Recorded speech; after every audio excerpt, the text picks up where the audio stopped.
Good morning and welcome to the Windward Buddhist Temple Family Service, Dharma Service for today. My name is Gerald Matsuda and I'll be your MC. We will begin with the ringing of the temple bell or Kansho that signifies the beginning of the temple service. It is a deep and sacred ritual steeped in ancient tradition. It is the calling of the people to come together and listen to the Dharma or the teachings.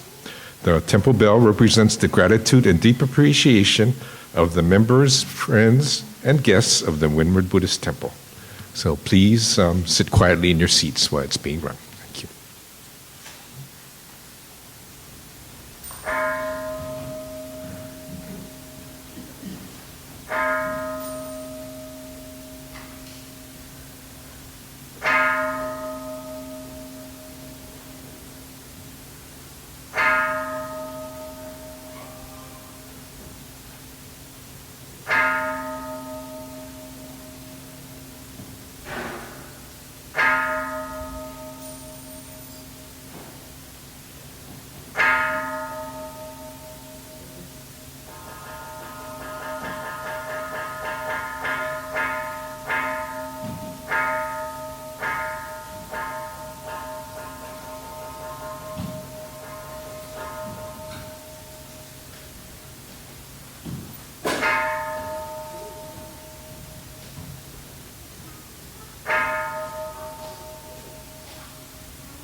If you are able, please rise for the meditation followed by the chanting of the Vandana Ti-Sarana by the congregation in Pali and English, and this can be found in the red Jodo Shinshu Service book, page 7.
Please be seated, everyone.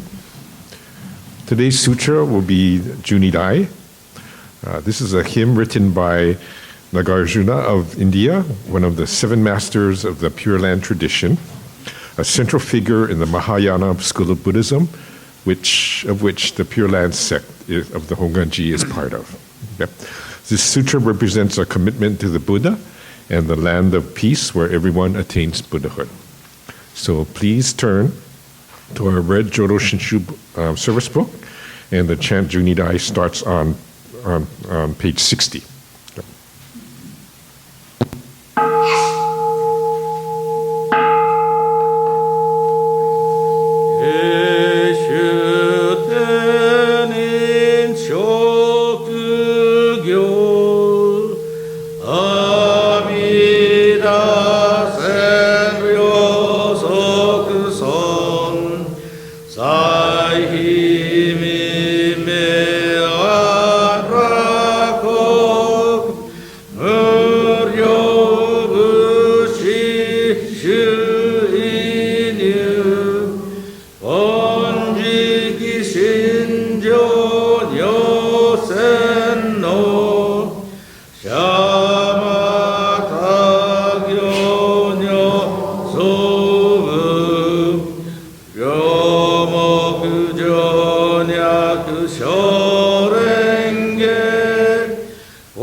Son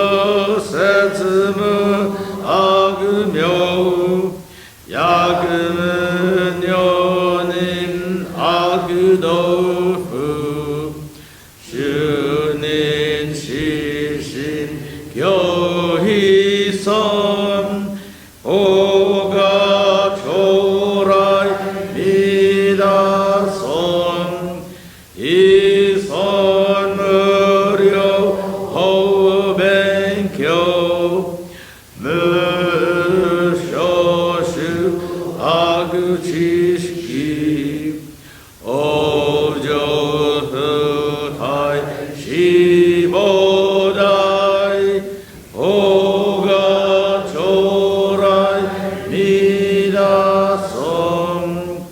다세즈히선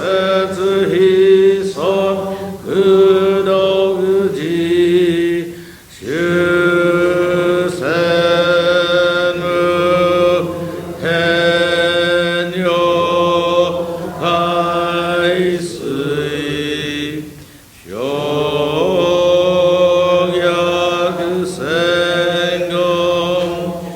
쇼우조샤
If you are able, please rise for the recitation Shinshu Pledge II, and this is found in the red Jodo Shinshu Service Book on page 6.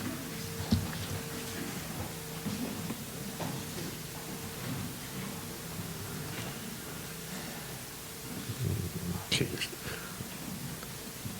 Ready? Entrusting in the vow of the Buddha, and reciting the sacred name, I shall proceed through the journey of life with strength and joy, revering the light of the Buddha and reflecting upon my imperfect self. I shall strive to live a life of gratitude, following the teachings of the Buddha and discerning the right path. I shall spread the true Dharma, rejoicing in the compassion of the Buddha, respecting and avoiding this. I shall do my best to work towards the welfare and exercise.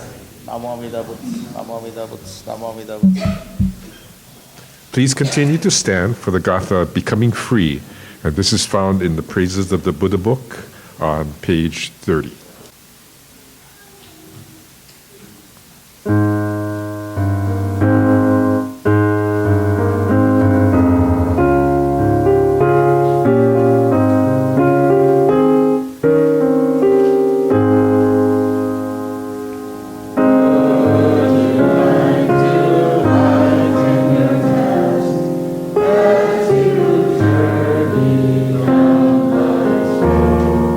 Yeah.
Please be seated.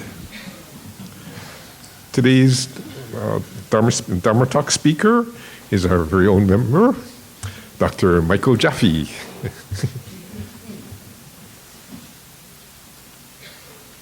Thank you, Gerald. Golf is not about control. It is about trust. As always, it is my privilege to be asked to give the Dharma Talk to our Sangha. As promised to Cookie, today's talk will be about the game of golf, perhaps with a little Buddhist doctrine and teachings thrown in. I would like to start with how popular golf is in the world and how close golf is to Buddhism. In the Buddhist country of Bhutan in the Himalayas, population 800,000, this is an agrarian society that is so rural that there's not even a stoplight in the whole country. Yet, they have a golf course.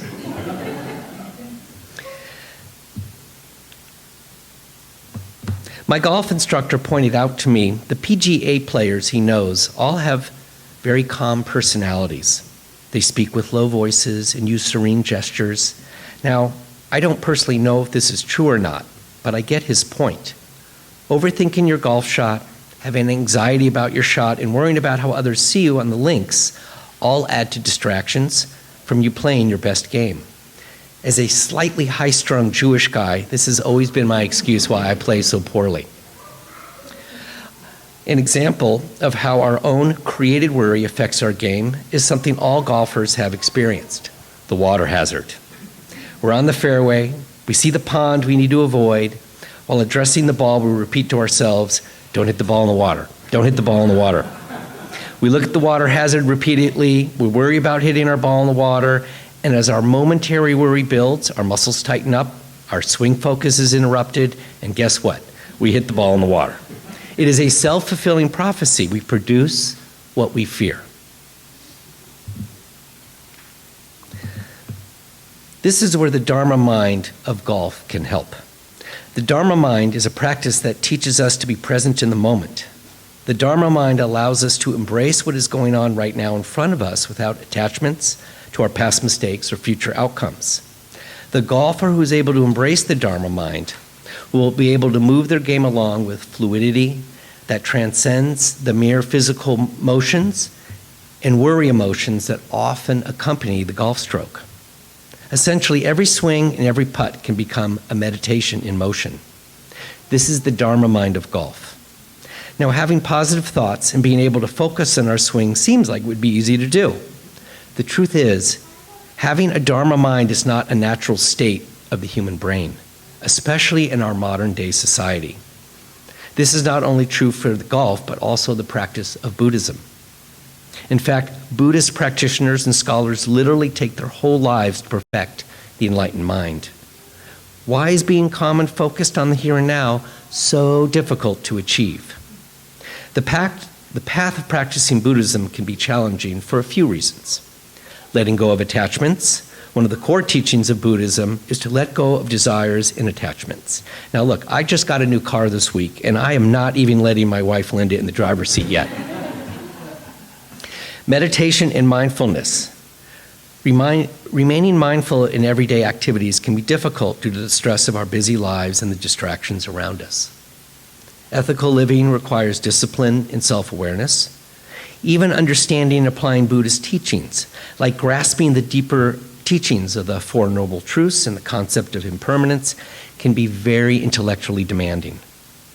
Despite these challenges, the rewards of practicing Buddhism, including inner peace, compassion, wisdom, and a deepening understanding of oneself and the world, it's a gradual process, and with every step forward is a meaningful achievement. How do I try to be calm and focused on the golf course? To start with, I need to think about what I'm bringing to the game as I arrive. With my daily routine, I log onto the New York Times and read the terrible news each morning. I have constant stressors throughout my day with my teenage boy. My girls were so much easier. And this thing called work, unfortunately, my screen time has also become much more toxic than ever. Like many of you here, these upsetting experiences negatively sensitize our brains like an alarm bell that is constantly ringing. This reaction increases the stress system of our bodies, which in turn creates stress hormones to circulate freely at higher levels. These chronic stress hormones create a state of anxiety in our bodies. This anxious state can get lodged beneath our conscious awareness, creating constant levels of anxiety, regardless of any situation, even while I'm out in the serene golf course. So how can the Dharma golf mind conquer my constant level of anxiety as it pertains to my game? In the scientific community, researchers who study the brain use the word describing the malleability of our brains. That word is neuroplasticity. Neuroplasticity is basically saying our brain is like a muscle. You can make it stronger, more efficient, and say more athletic with exercising it. Of course, we know the thoughts in our brains create our minds. But we now understand is what we can use our minds to sculpt our brains. We can use our minds to change our brains for the better. Using the power of our thinking and thoughts, we golfers can actually change our brain's structure and function. How do we use thoughts to change our golf game for the better, and perhaps our daily lives as well? Using the Dharma golf mind, we can practice a state of mind that reshapes our brain. This is done in 4 steps: practice and coaching, positive thinking, mindfulness, concentration with confidence. Step 1, practice and coaching. Of course, coaching and practice forms the bedrock of a successful game through building our swing mechanics and movement patterns for the accuracy and consistency the game requires. It would be nice to just show up and play well, but that's not the way this game works. Through coaching and purposeful practice, the golf swing becomes a coordinated art form of body action, swing path, contact with the ball. It is the practice and the coaching that harmonizes the elements of the golf swing into an athletic and desired performance. And I'm sure all of you here can appreciate watching someone perform a really good golf stroke. The same goes with practicing Buddhism. As a Sangha, we are educated by our spiritual, if I can use that term, leaders like Dennis, Joy, Cookie, Shirley, and Reverend Saul. These are our coaches. They teach us the rules of the game and educate us on the practice of Buddhism. Books are also very helpful, but you can't read a book and play golf. Believe me, I've tried. I even wrote a book on golf, and I'm a horrible player. I still can't play. Same with practicing Buddhism. It takes more than a book. Next comes practice, practice, and more practice. In the practice of Buddhism, we have the 3 universal truths, which are the fundamental principles that describe the nature of reality. They are impermanence. This principle states that all things, whether material or mental, are in a constant state of flux. Recognizing impermanence helps us to appreciate the present moment and reduces our attachment to things that are bound to change. Suffering refers to the unsatisfactory nature of life. It acknowledges that suffering, discomfort, and dissatisfaction are inherent parts of our existence. This suffering comes from cravings, clinging, and trying to hold on to things that are impermanent. By understanding and accepting the reality of suffering, we can work towards alleviating it through the practice of the Noble Eightfold Path. And non-self. What we consider as self is a collection of ever-changing physical and mental components. This realization helps us to let go of the ego and reduce the suffering caused by self-centered thoughts and actions. We all have the goal of practicing Buddhism to the point of happiness. With golf, the goal is training our bodies to swing the club without having to think about all the complex part of the swing. This is where purposeful practice comes into play. In the 2008 book by Malcolm Gladwell, Outliers, The Story of Success, he over-summarizes the theory of 10,000 hours is needed to become proficient at something. This has been proven to be untrue, because not all practice hours are created equal. It is the quality, not the quantity, that makes the difference. Having a very deliberate and purposeful practice is where achievement begins. The deliberate practice of both golf and Buddhism starts with goal-oriented practice with focus. It involves showing up, setting goals, receiving feedback, and pushing oneself out of our comfort zone to improve. That's right. The practice of Buddhism is a 4-letter word: work.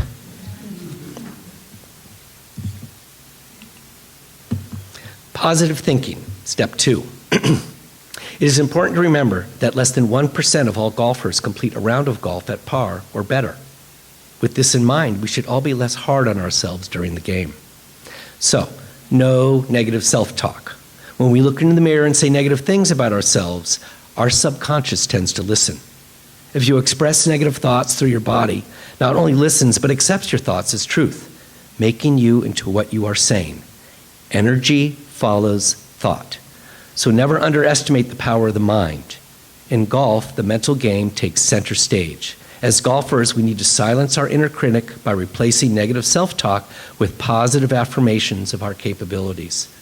A positive mindset becomes a golfer's most formidable ally, so we should use it. Positive affirmations can serve as a powerful tool for golfers seeking to enhance their mental game. By consciously repeating positive statements, golfers can rewrite their thoughts, build self-confidence, and foster a resilient Dharma mind. Having confidence is a cornerstone of the golfer's prowess on the course. We have mentioned before, energy follows thought. So preparing your self-conscious with positive thoughts, emotions, and yes, positive hormones flowing through our bloodstream will positively affect our game. Positive, confident energy improves our posture, relaxes our musculoskeletal system, and allows more coordination in smooth athletic actions. I'm sure all of you have noticed someone who walks in a room and has a lot of confidence and good posture, right? Positive thinking in Buddhism is a through line with an emphasis on cultivating a healthy, constructive mindset. As we know, suffering, as well as hitting poorly off the tee box, is a result of cravings expressed through the 3 poisons: greed, hatred, and ignorance. Lucky for us, Buddhism offers various practices and teachings to combat these negative mental states. To combat greed, we need to practice generosity. Practicing generosity helps us giving to others without expecting anything in return. We cultivate a sense of abundance and reduce our attachment to material possessions. Practice contentment. Developing contentment with what we have and appreciating the present moment helps reduce the cravings for more. We combat hatred. We need to practice loving kindness. Cultivating loving kindness involves generating feelings of goodwill and compassion towards all beings, including oneself. Forgiveness. Practicing forgiveness helps us let go of grudges and resentments, allowing us to move past negative emotions and foster harmonious relationships. Albeit, I rarely got a lot of forgiveness when running off to play golf for 5 hours, leaving Linda home with the newborn babies. The world is against the golfer at times. To combat ignorance, we need to have wisdom. Developing wisdom involves gaining a deeper understanding of the nature of reality through studying Buddhist teachings, such as the 4 Noble Truths in the Noble Eightfold Path. Practice mindfulness. Practicing mindfulness helps us become more aware of our thoughts, emotions, and actions. By observing our mental state without judgment, we can recognize and dispel ignorance. With positive thinking, the golfer will develop an unshakable core inside yourself. Instead of being critical of oneself while out on the golf course, the golfer should be looking at the little ways in the flow of the game to feel a bit more relaxed and at ease. Feel a little more grateful for the good shots you have done and do not focus on the bad ones. Cookie, are you able to do this yet? I hope so. Step 3, mindfulness. As all golfers know, golf is a mental game. One of the key components of this mental game is awareness. Being present and aware at each moment allows you to be fully engaged with your surroundings and the task at hand. Mindfulness is a mental practice that involves being present in the moment, paying attention to your thoughts, feelings, and sensations, and the environment without judging yourself. In sport, as in life, this allows us to grow without the pressures of being perfect or perfection. I can tell you in my practice of pain management, mindfulness through cognitive behavioral therapy and training the brain to turn down the volume of pain has been shown in studies to be twice as effective as any medication for chronic pain. Now, essentially, just paying attention and focusing on what is going on with you right now. That's all it is. Just focus on the here and now, and don't think what happened 5 or 10 minutes ago, or what will be going on half an hour from now. Just be there where you are at this moment in time. This is what we should be doing out on the golf course for every stroke. Ever wonder why our kids are so good at their video games? Because they are playing with the solely focus of the game they're playing, for better or worse, mind you. What they're not doing while playing their video games is thinking about the lawn needs to be cut, the bed needs to be made, perhaps I should brush my teeth. Again, for better or for worse. For us golfers, embracing the present moment can be achieved with some simple activities. First, letting go of past bad shots or missed putts is a vital aspect of remaining focused on the golf course. Next is breathing. Our bodies respond to deep and relaxed breathing. There is a lot of physiologic response behind the breathing, but it's a little beyond the scope of today's lecture. But our innards love it. So take a moment to breathe deeply before each shot. Feel free to add a little pre-routine, such as a practice swing, as a mind reset. Lastly, visualize yourself executing a perfect shot in your mind's eye before you step up to the ball. Remember, energy follows thought. For all you golfers out there, you know that when you hit the ball just right, when you swing just right, and you hear a perfect sound as the ball hits the club head, you don't even need to look where that ball's going. You know where it's going to go. You don't even need to look. Now, if we could just bottle that for every stroke.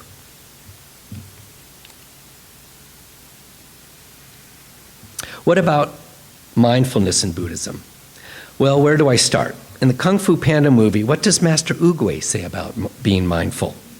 Yesterday was history, tomorrow mystery, and today is a gift. That is why it is called the present. But what is it about here and now that is so liberating?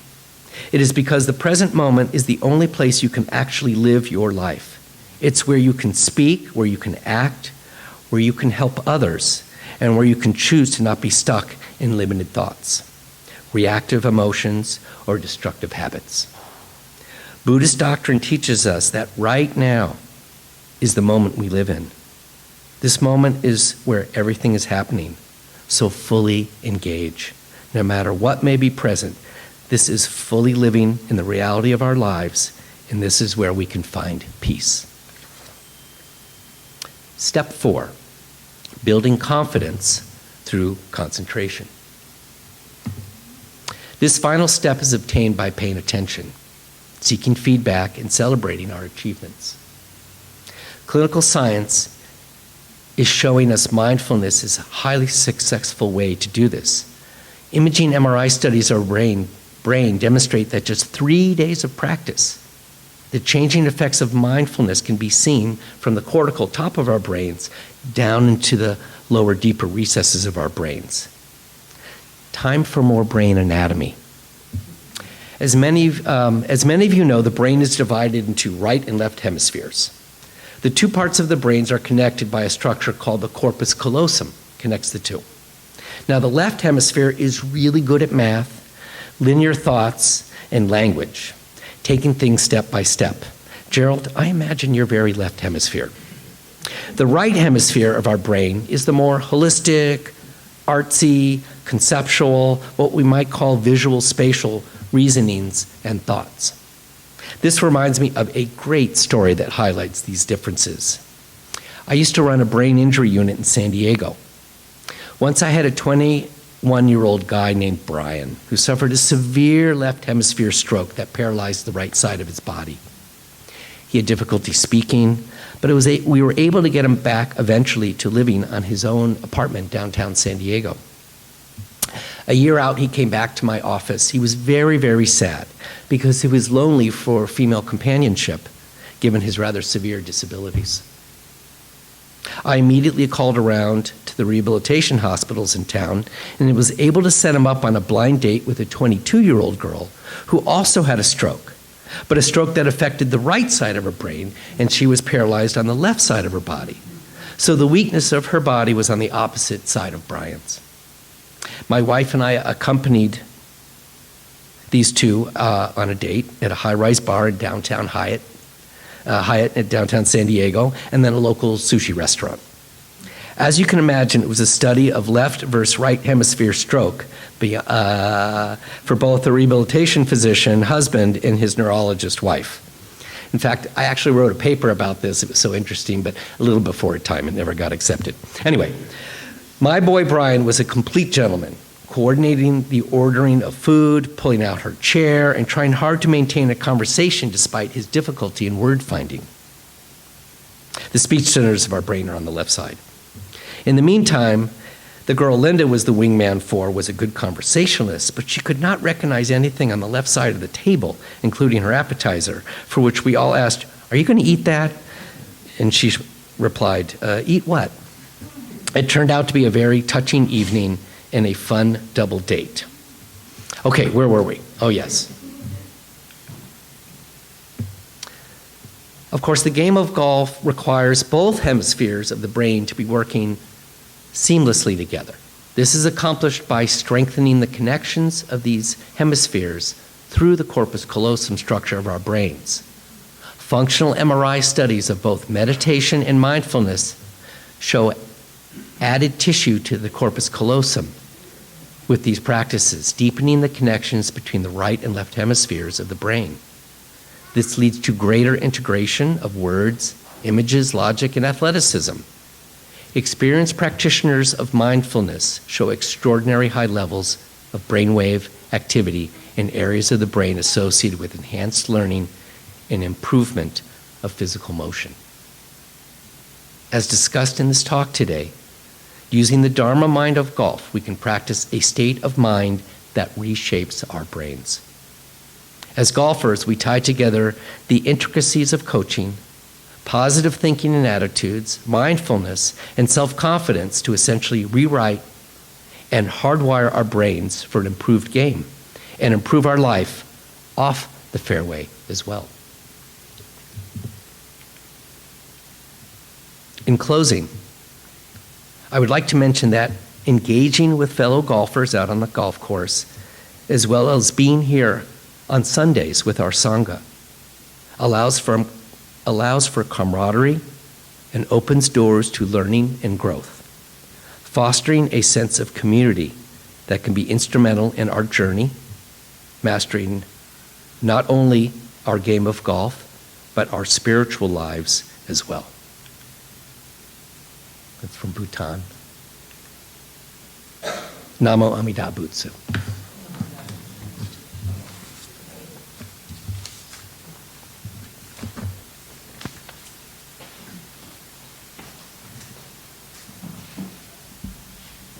Thank you, Dr. Mike. If you are able, please rise for the Gatha gentle hands. And this is found in the Praises of the Buddha book on page 62. And we will continue to stand for the Nembutsu, and that's found on page 145.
dwell in the states of the truly settled. None in that land are falsely settled or unsettled.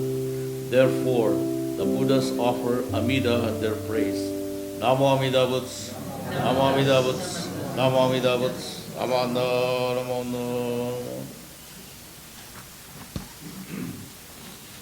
Okay, thank you. Please be seated, everyone. We'll now have some announcements from Dennis Tischer.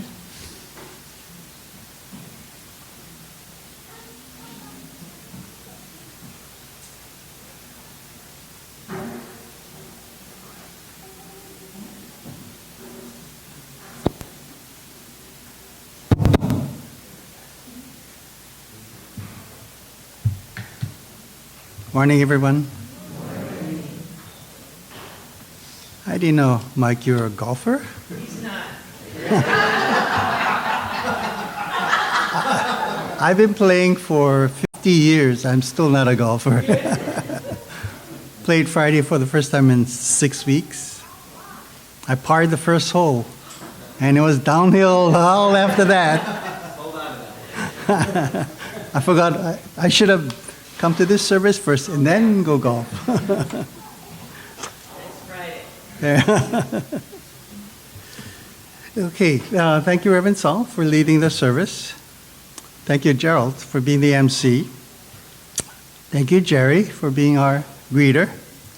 And Prudence for ringing the Kansho. Lisa for playing the piano. And of course, Ryan, who's recording this service. We do have a guest today, and I want Ed to introduce your friend. This is my friend Michael.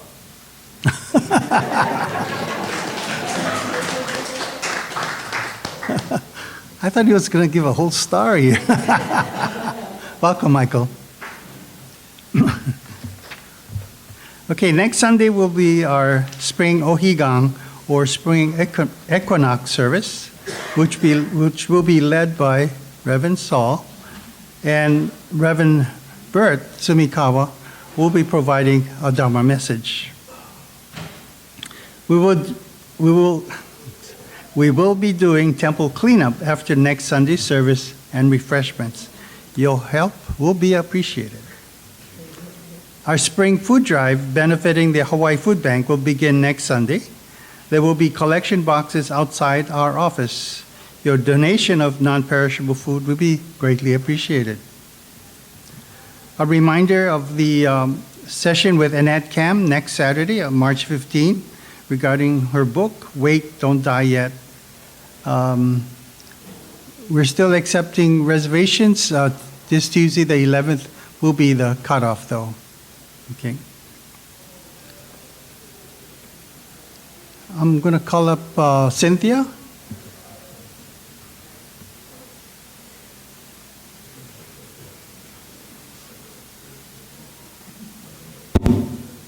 Good morning. Yeah. Our temple will once again be participating at the annual Spring Bazaar, put on by the Hongwanji Hawaii Betsuin. As mentioned in our latest WBT newsletter, the Kalyama Mitra, this event will have a huge rummage sale along with foods, crafts, and entertainment. Our temple will be selling foods such as takuan, bitter melon namasu, various manju, and snack items. This bazaar will be held on Sunday, March 30th, from 8:30 to noon. They're thinking of extending it to 1 o'clock, but we're not sure yet. Please drop by to say hello and to support this annual fundraising event put on by the Hawaii Betsuin Temple. Thank you. Second announcement, bingo today. Okay, thanks.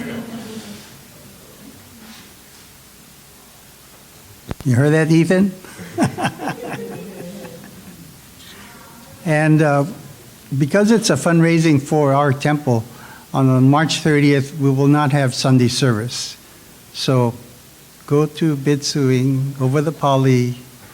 If you want to make offer incense and say Namandab there, good. then come down and spend your money on all our manju and takuang. That'd be great. Oh. I don't know if parking is finalized, but they have parking not only at the temple, but Kawananakoa School and the, I don't know if you're familiar with the YBA gym is. I'm sorry? Soto Mission. Okay. The flyer is up on the bulletin board so you can see more details. Okay. Introduced in August of 2024, the Living Gratitude Program was launched by the Hongwanji Mission, Hawaii. This fundraising effort provides funding for Dharma educational programs for members, our youth, ministers, and the broader community.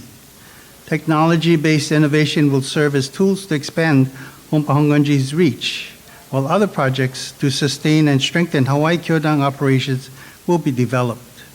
The Living Gratitude Program will provide lasting benefits to future generations through program development and implementation. Monies raised will ensure that our Shin Buddhist values continue to touch each one of us in daily living. We encourage members and friends of WBT, of Windward Buddhist Temple, to donate to the Living Gratitude Program.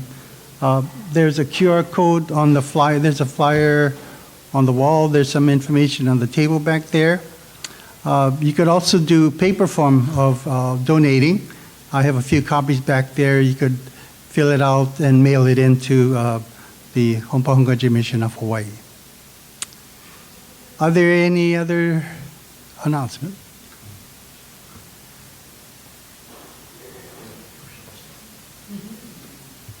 Okay, Cookie came through again.